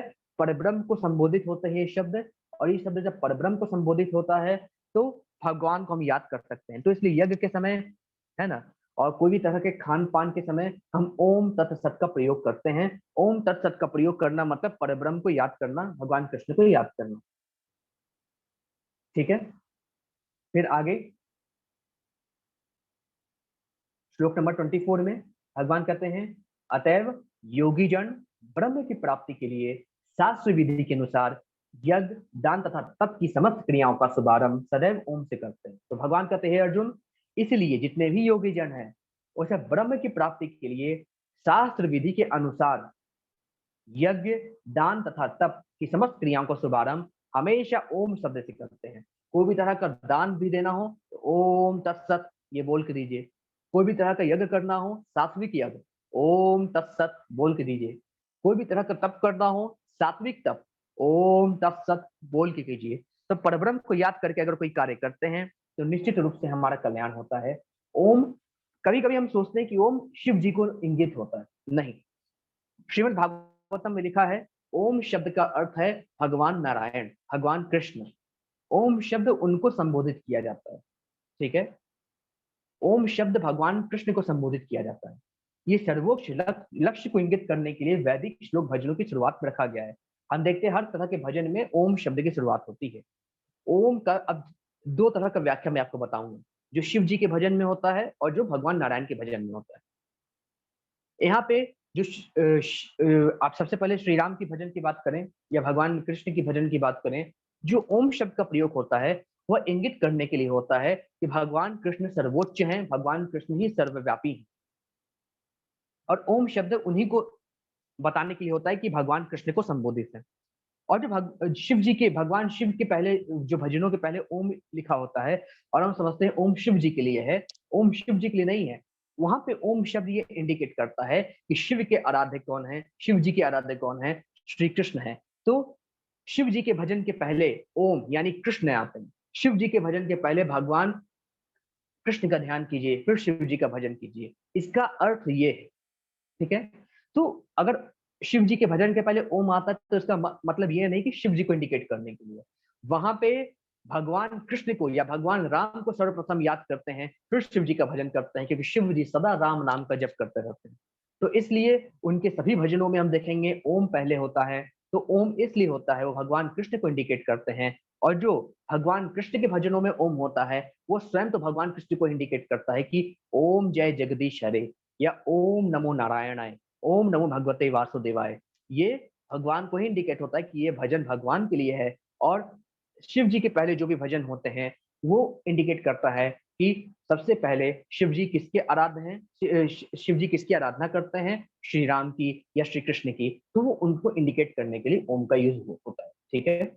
बहुत सारे लोगों को ये डाउट भी रहता है। फिर आगे भगवान कहते हैं मनुष्य को चाहिए कि कर्म फल की इच्छा किए बिना विविध प्रकार के यज्ञ, तप और दान को तत् शब्द कहकर संपन्न करे। ऐसी दिव्य क्रियाओं का उद्देश्य भव बंधन से मुक्त होना है। भगवान कहते हैं अर्जुन, मनुष्य को चाहिए कि जो भी कार्य करे, दान करे, तप करे, जो कार्य करे, बिना किसी फल की इच्छा के होना चाहिए। और ओम तत् सत इस शब्द को प्रयोग करके होना चाहिए। जब ये सब हम करते हैं तो हम अपने भाव बंधन से मुक्त हो सकते हैं, ठीक है। फिर आगे भगवान कहते हैं श्लोक नंबर 26 और 27 में, परम सत्य भक्ति में यज्ञ का लक्ष्य है, उसे सत्य शब्द से अभिहित किया जाता है। हे पृथापुत्र, ऐसे यज्ञ का संपन्न करना सत्य कहलाता है। जिस प्रकार यज्ञ, तप और दान के सारे कर्म भी जो परम पुरुष को प्रसन्न करने के लिए संपन्न किए जाते हैं सत्य है। सत्य का अर्थ है शाश्वत। प्रभु की सेवा के लिए की गई गतिविधि सत्य को प्रकट करती है। इस तरह की गतिविधि में क्रियाओं का प्रदर्शन शाश्वत हो जाता है, गतिविधियों का उद्देश्य शाश्वत है और गतिविधि के लाभ शाश्वत है। भगवान कहते हैं हे अर्जुन, इस भक्ति में यज्ञ का लक्ष्य है परम सत्य भगवान, और उनको हमेशा ओम तत्व सत्य शब्द से प्रयोग किया जाता है। हे प्रथापुत्र, हे अर्जुन, जो व्यक्ति इस यज्ञ को करता है, ठीक है, वो हमेशा इस शब्द का प्रयोग करता है जिससे वो परब्रह्म को इंगित कर सके। तो उसके समस्त यज्ञ, तप, दान सब कुछ भगवान कृष्ण के अर्पित होते हैं।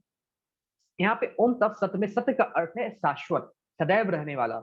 जो हम भगवान कृष्ण को कहते हैं ओम तत् सत्य, ओम तत् सत्य, हमेशा शाश्वत रहने वाले भगवान कृष्ण, जिनका ना आदि है ना अंत है, अनादि अनंत है भगवान। तो उनको इंगित करता है ये शब्द। इस तरह की गतिविधियां, क्रियाओं का प्रदर्शन शाश्वत हो जाता है। इससे ये सारी चीज करने से जो भी हम कार्य करते हैं, जो भी दान करते हैं, तपस्या करते हैं, यज्ञ करते हैं, वो शाश्वत हो जाता है और हमें मुक्ति प्रदान होती है इन सारी चीजों से, ठीक है। फिर आखिरी में भगवान कहते हैं श्रद्धया हुतम दत्तम तपस्तपतम कृतम च यत सद्दित्य युच्यते पार्थ न च तत् प्रीत्यनो ही। फिर आगे भगवान कहते हैं हे अर्जुन, हे पार्थ, श्रद्धा के बिना यज्ञ, दान और तप के रूप में जो भी किया जाता है वह नश्वर है, वह असत कहलाता है और इस जन्म में तथा अगले जन्म दोनों में ही व्यर्थ जाता है। भगवान कहते हैं अर्जुन, अगर व्यक्ति की यज्ञ में, दान में और तप में श्रद्धा नहीं है, श्रद्धा विहीन की भांति कार्य करता है, अगर उसको अपने गुरु के मंत्र पर श्रद्धा नहीं है, अगर उसके द्वारा किए गए जाप पे उसको श्रद्धा नहीं है, गुरु पे श्रद्धा नहीं है, भगवान पे श्रद्धा नहीं है, किए गए यज्ञ पे श्रद्धा नहीं है, तप में श्रद्धा नहीं है, दान में श्रद्धा नहीं है, सिर्फ और सिर्फ जबरदस्ती जैसे उसको करता है, फोर्सफुली करता है, जबरदस्ती किया हुआ चीज, वो कभी भगवान स्वीकार नहीं करते।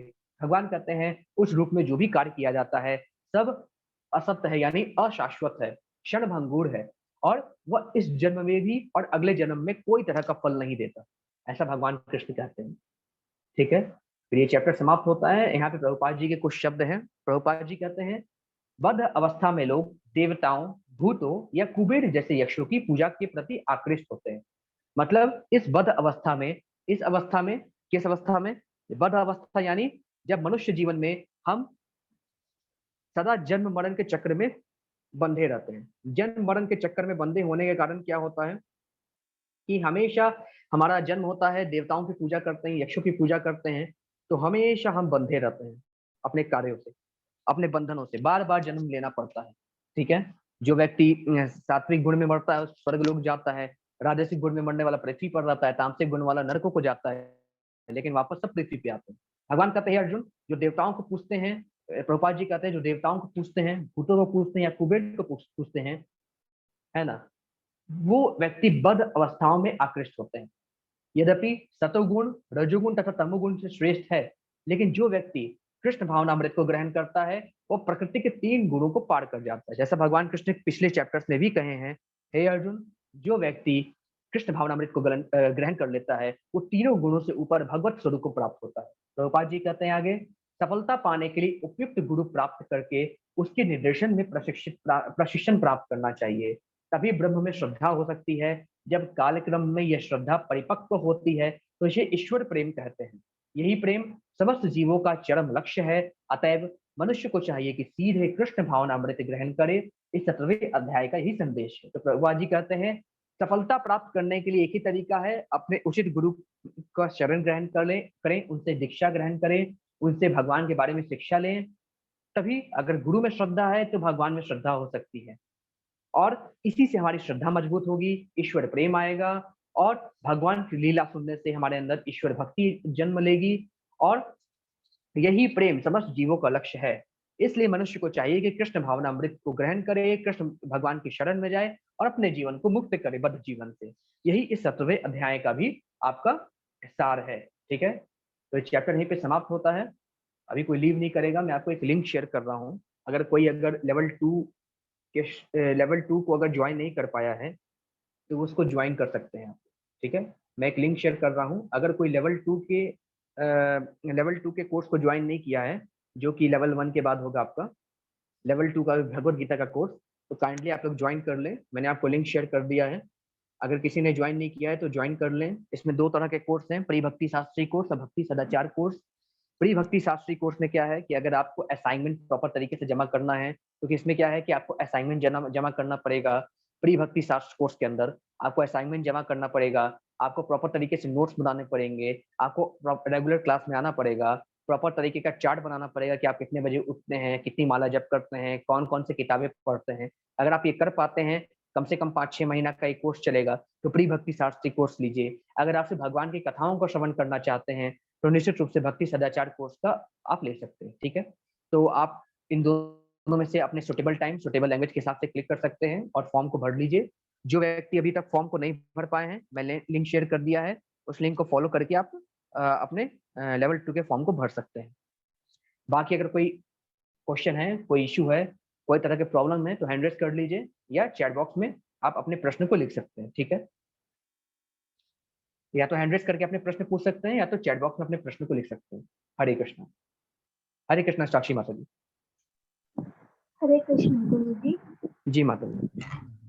गुरु जी, जो आपने आज का जो भी आपने समझाया बहुत अच्छे से समझ आया है। सुना भी बहुत ध्यान से है, पर लेकिन उसमें परंतु इसलिए आया है कि आजकल का जो जीवन है वो आप भी जानते हो, हम इतना इन चीजों में मतलब डूब चुके हैं कि निकलना बहुत मतलब मुश्किल तो नहीं है कि बहुत मुश्किल है, करना चाहे तो हम कर पाएंगे, बट ये काम एक सीक्वेंस के साथ धीरे धीरे धीरे धीरे ही होगा।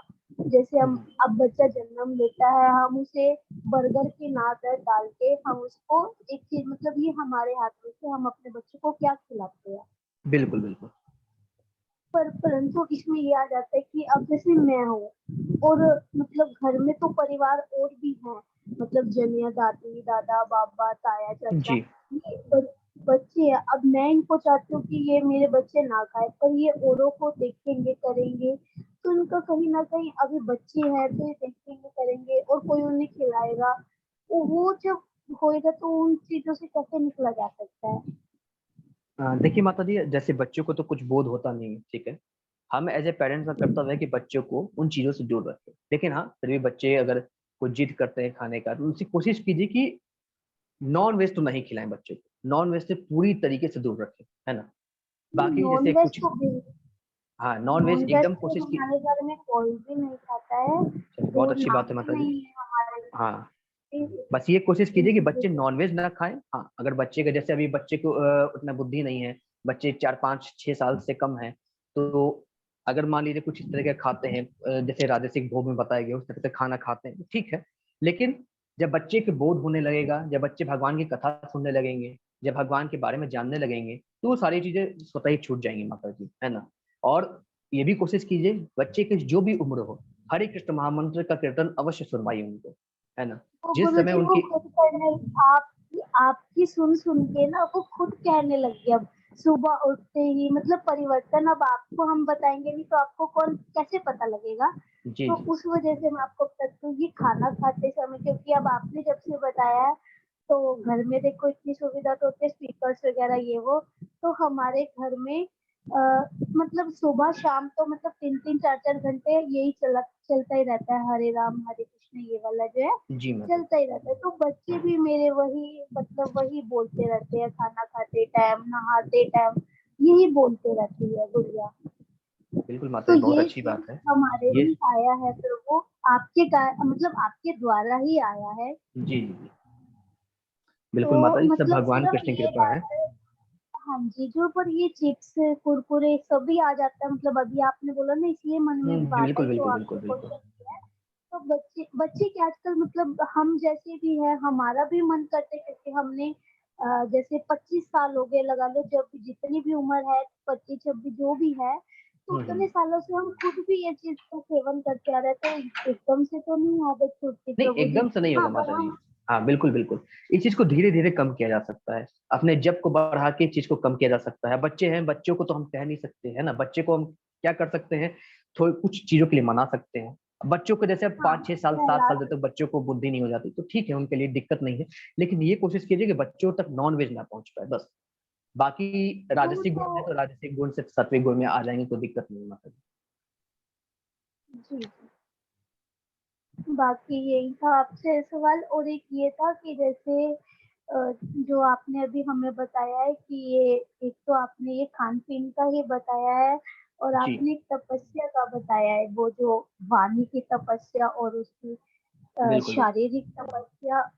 ठीक है, शारीरिक तपस्या से सवाल है जो अब आप कहते हो कि गुरु जी हो गए, माता पिता हो गए, अब हमारे माता पिता तो शादी के बाद तो इन लॉज ही होते हैं।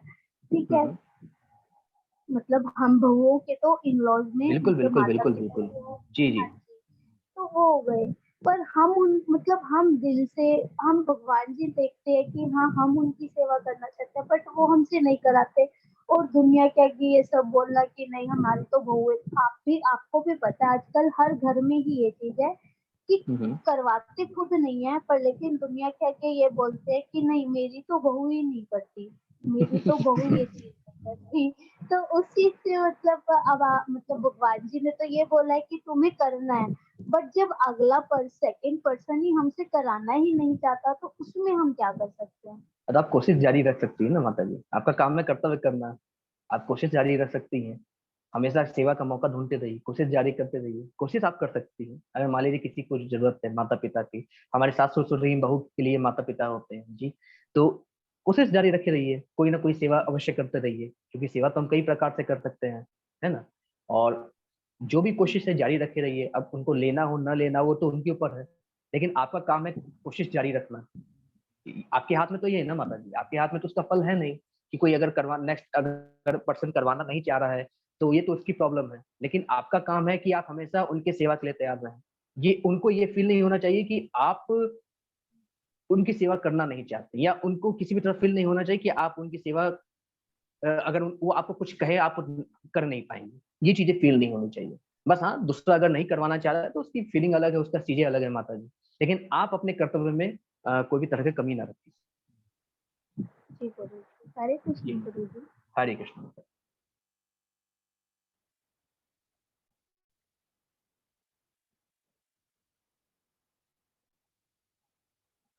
पूर्णिमा माता जी का प्रश्न है, मुझे ये पूछना है कि जागरण होता है, ये मंदिर में आरती होती है, उसमें कोई इंसान जो झूमने लगता है, कुछ लोग बोलते हैं इन पर माता आ गई हैं या बालाजी आ गए हैं, इस कलयुग में किसी भगवान पर आ सकते हैं, या सच होता है या लोग आउट ऑफ लिमिट हो जाते हैं, उनका अपना ध्यान नहीं रहता? देखिए माता जी, 95% केस झूठा हो, 95% केस, 95% केस सिर्फ ड्रामा होता है और कुछ नहीं, लोगों को आकर्षित करने के लिए। 5% केस हम मान सकते हैं, ठीक है, कुछ ऐसा स्पेशल केस होता है ना, जहाँ पे माता आती है कुछ समय के लिए, है ना, वो केस हम अलग रखते हैं, लेकिन 95% केस झूठा होता है, सिर्फ और सिर्फ पब्लिसिटी के लिए या लोगों को आकृष्ट करने के लिए होता है। और आप सोचिए खुद, माता क्या ऐसे अभक्तों पे आएंगी, अधर्मियों पे आएंगी? माता आना मतलब क्या होता है कि माता कुछ आपको बताना चाह रही है, कहना चाह रहे हैं। हाँ, माता कुछ लोगों के प्रति जो साधु पुरुष है, मैं किनकी बात करूं, जो साधु पुरुष है ना, उनके थ्रू कभी कभी कुछ अपने भक्तों को बताती हैं। उनपे 5% मैं लेके चलता हूँ कि हाँ, उनपे ये प्रभाव पड़ता है, माँ की कृपा होती है कि प्रभाव पड़ता है। कई हमारे यहाँ ऐसे मंदिर हैं, जब माता की आरती होती है तो माँ की कृपा से कुछ ऐसे ही चमत्कार होते हैं, लेकिन वो हर किसी पे नहीं होते, साधु पुरुषों पे होते हैं, जो सात्विक व्यक्ति हो, जो भगवान कृष्ण का परम भक्त हो। क्योंकि माता कौन है? माता कौन है? ये भगवान कृष्ण की माया ही तो है। तो भगवान कृष्ण की माया, आप समझिए, अगर उनका कोई भक्त है, उन माया का कोई भक्त है, तो वो भी ढूंढती है कि मेरा जो पुत्र है वो सात्विक है कि नहीं, वो व्यक्ति सही है कि नहीं। अगर उनका भक्त शुद्ध भक्त होता है तो अवश्य उन पर कभी कभी कृपा करती है माता। परंतु ये जो 95% केस होता है, हम देखते हैं ना, झूमते रहते हैं, ये सब के सब ढकोसला होता है, कुछ नहीं। 5% केस हम लेके चलते हैं कि हाँ, वो साधु पुरुष होते हैं, तो माता का एक स्पर्श, आप कह सकते हैं कि माता का एक आशीर्वाद उन पर आता है, वो भी कुछ समय के लिए, और बाकी सारी की सारी चीजें फेक होती हैं माता जी। हरे कृष्ण। वही ना, जो कभी पूजा नहीं करते उस पर माता आ जाती है, ये सब फेक होता है माता जी।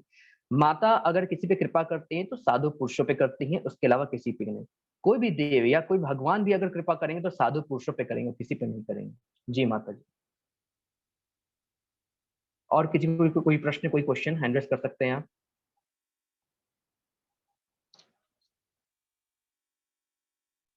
हरे कृष्ण शाशी माता जी। हरे कृष्ण, मेरे को एक और क्वेश्चन पूछना है जी। कि जैसे आपने ही बोला था, ठीक है हमें खाने का मन करेगा परंतु हम धीरे धीरे उस चीज से हटेंगे, पर हम्म। फिर हमारा मन मन करेगा पर हम उसे खाएंगे नहीं। तो फिर आपने बोला था ना वो कि हमने इंद्रियों को तो वश में कर लिया परंतु इस हम्म। मन को तो वश में किया नहीं, तो उसमें भी मतलब कोई शायद मतलब जो होता है जी जी। मतलब बेनिफिट नहीं होता, तो वो चीज मुझे उसका भी जवाब चाहिए। तो मन को कंट्रोल में करना, ये पूछना आपको? हाँ जी, हाँ जी, इन चीजों से मन को कंट्रोल में कैसे किया जाए? मतलब कई बार होता है ना कि जो शादी में ही जा रहे हैं, आजकल तो शादी में हर जगह यही चल रहा है, हर जगह हो रहा है, तो उस समय कंट्रोल नहीं कर पाते, तो हम ये कहते हैं कि नहीं अगर मन कर रहा है तो चलो हम खा ही लेते हैं।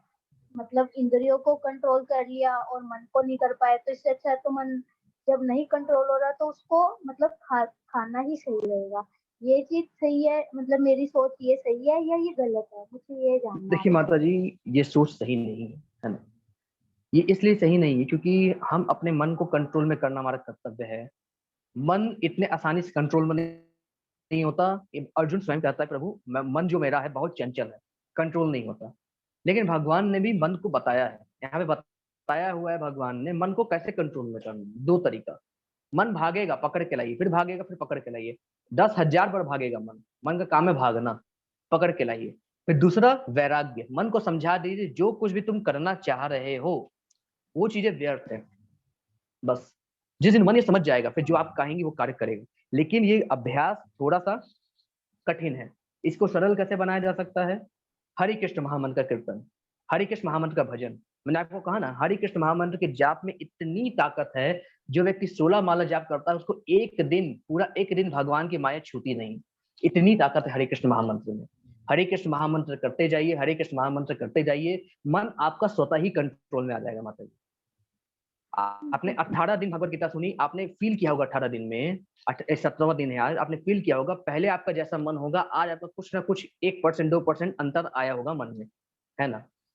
तो मन, जब तक हम भगवान के बारे में नहीं जानेंगे, भगवत कथा नहीं सुनेंगे, भगवान के नाम जप नहीं करेंगे, तो मन कंट्रोल में नहीं आएगा। धीरे धीरे आएगा, तुरंत इसका इफेक्ट नहीं होगा माता जी।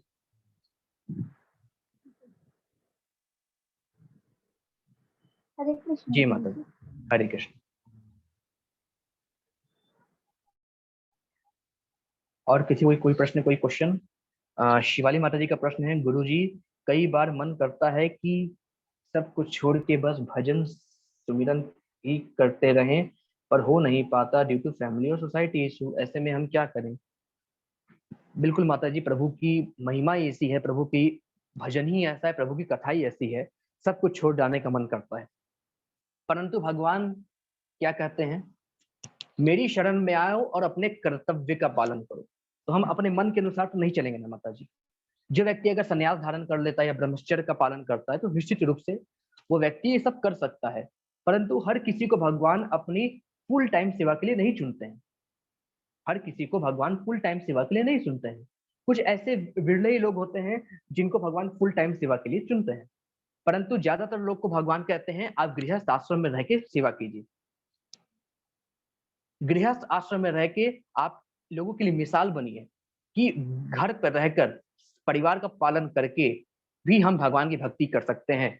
भगवान कृष्ण अपने कई भक्तों को, जब उनको भगवान कृष्ण के दर्शन हुए थे, कलयुग की बात है, कई भक्तों को भगवान ने गृहस्थ आश्रम में भेजा कि नहीं नहीं, आप अभी आपका अभी समय नहीं हुआ है, आप संन्यास नहीं ले सकते, आप मेरे पास नहीं आ सकते, आप जाइए और गृहस्थ आश्रम का पालन कीजिए और मेरी भक्ति कीजिए। और जो गृहस्थ आश्रम में जो मेरी भक्ति नहीं करते हैं, उन लोगों को प्रेरित कीजिए।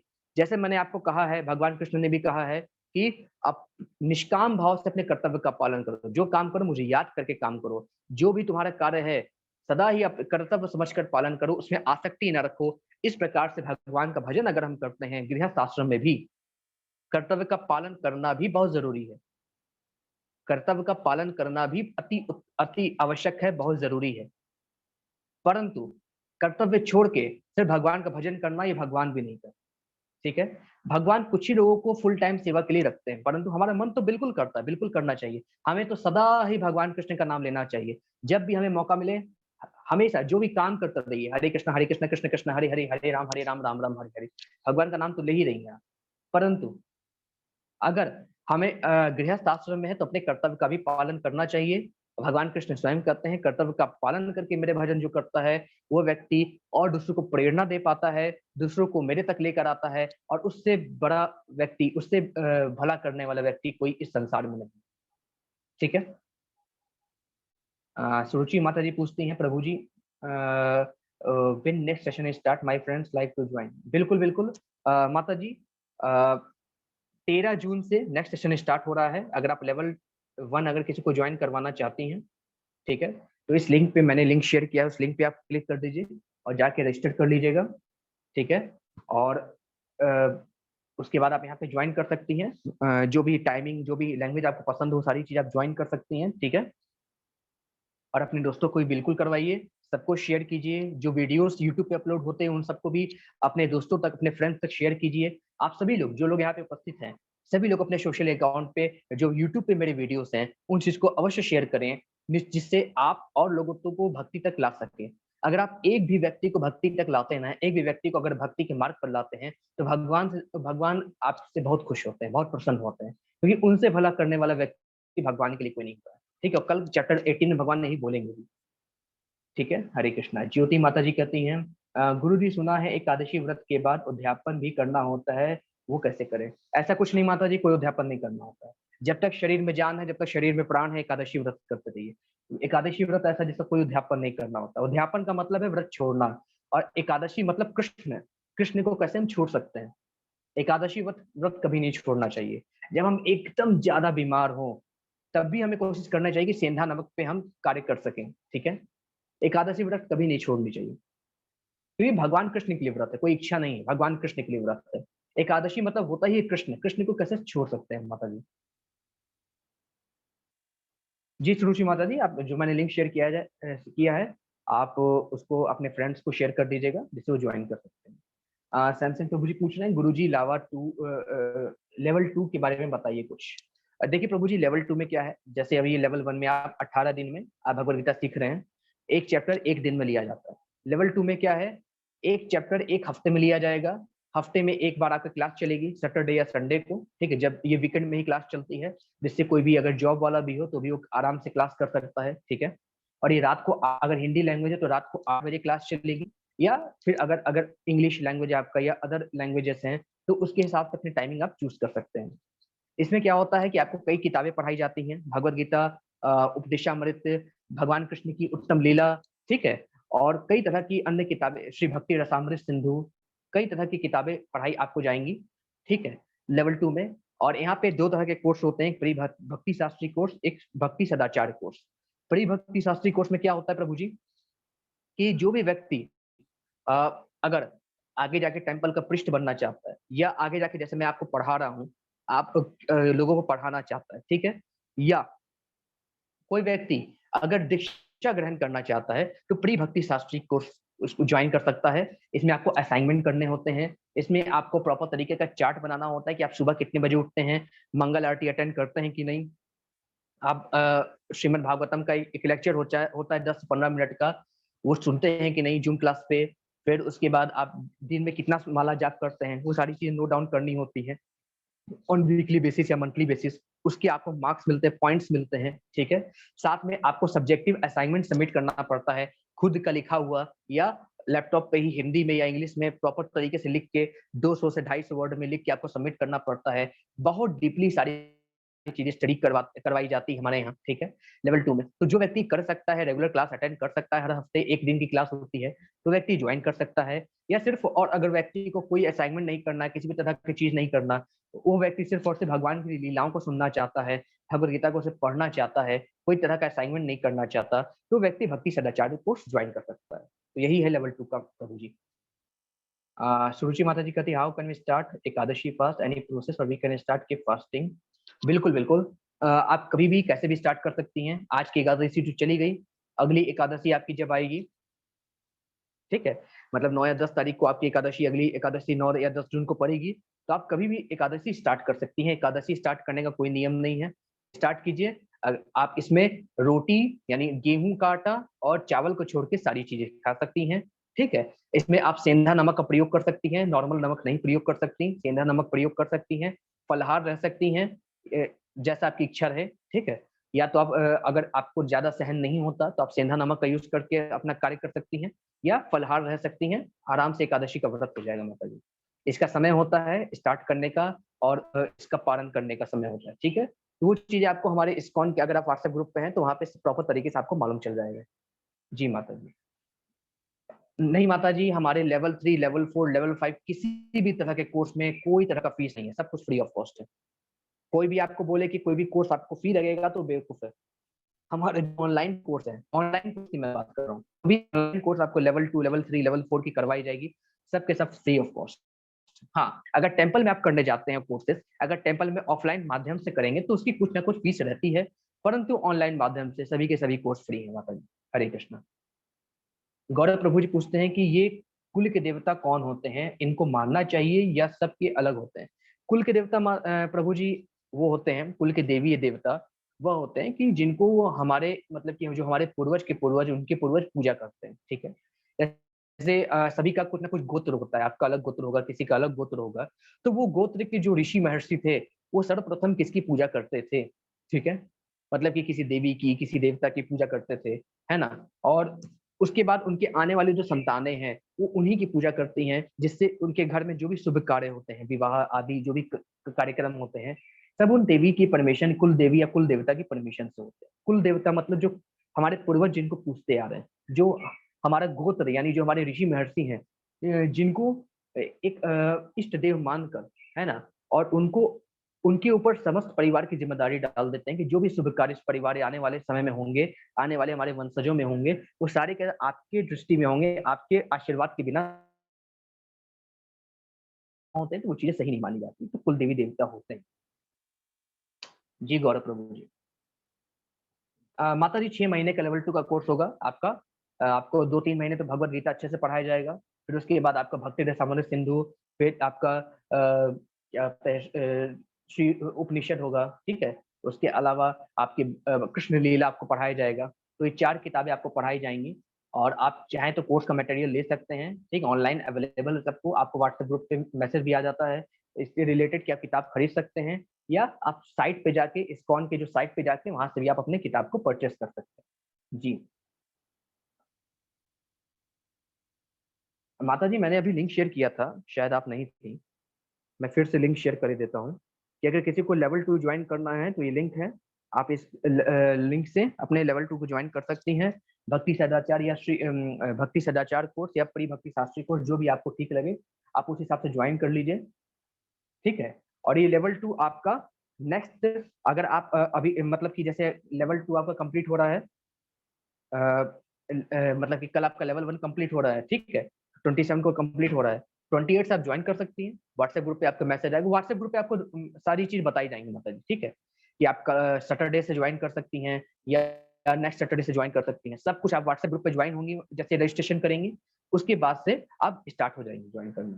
पूर्णिमा माता जी, लेवल 1 का जो है वो 13 जून से है। लेवल 2 के जो भी चीजें आपको व्हाट्सएप ग्रुप पे बताई जाएंगी जब आप रजिस्ट्रेशन करेंगे ना लेवल 2 के लिए, तो वहां पे आपको व्हाट्सएप ग्रुप जो ज्वाइन करेंगे वहां पे सारी इन्फॉर्मेशन आपको दी जाएगी, कब स्टार्ट क्लास होगी, कहाँ ज्वाइन करना है, क्लास का लिंक क्या होगा, सब कुछ वहां पे दिया जाएगा। जी माता जी, ठीक, हरे कृष्ण माता जी। और कोई प्रश्न, कोई क्वेश्चन? ठीक है, हरे कृष्ण। तो फिर आज की क्लास हम खत्म करते हैं, और कल आखिरी क्लास है, सब लोग अवश्य आएंगे। कल बहुत कुछ सीखने को मिलेगा हमको यहाँ पे, कल हमको यहाँ पे बहुत कुछ सीखने को मिलेगा, ठीक है। और कल सभी लोग अवश्य आइएगा, बहुत इंपॉर्टेंट लेक्चर रहेगा कल का। जी साक्षी माता जी, कोई प्रश्न था आपको? हरे जी माता कृष्ण जी। गुरुजी। हरे कृष्ण माता जी। ये छोटी सी गुड़िया है, ये बात अच्छा करेगी, अच्छा, आपको सुनाएगी, मंत्र सुनाएगी आपको हरे क्या नाम है कृष्ण बेटा का। आपका? हिमांशी। अच्छा हिमांशी, सुनाओ बेटा। हरे कृष्ण हरे हरे, हरे राम राम राम, हरे हरे। अच्छा चलो हरे एक बार मेरे साथ बोलो हिमांशी। हरे कृष्णा, हरे कृष्णा, हरे कृष्णा, हरे कृष्णा, कृष्ण कृष्ण, कृष्णा कृष्णा, हरे हरे, हरे हरे, हरे राम, हरे रामा, हरे राम, हरे रामा, राम राम, रामा रामा, हरे हरे। हरे हरे।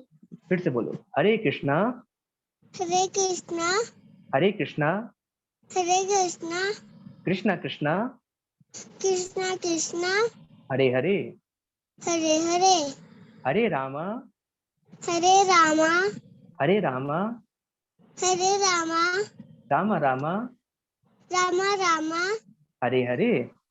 हरे हरे। अब बताओ क्या बोला मैंने? हरे कृष्णा, हाँ, हरे हरे कृष्णा, कृष्णा, हाँ कृष्णा कृष्णा, हरे हरे, हरे हाँ, राम, हरे राम, राम राम राम, हरे हरे हरे। हरे। ठीक है, इस मंत्र को आप रोज जपिएगा, जब भी आप खाली हो तब जपिएगा, ठीक है हिमांशी? इसको हमेशा बोलते रहिएगा जो आपने अभी बोला, ठीक है? और इसको गुरुजी ये भी बताओ कि खाने में ये चिप्स वगैरह बिल्कुल भी नहीं खाने हैं। समझी माता जी? हिमांशी माता जी, चिप्स खाती हैं आप?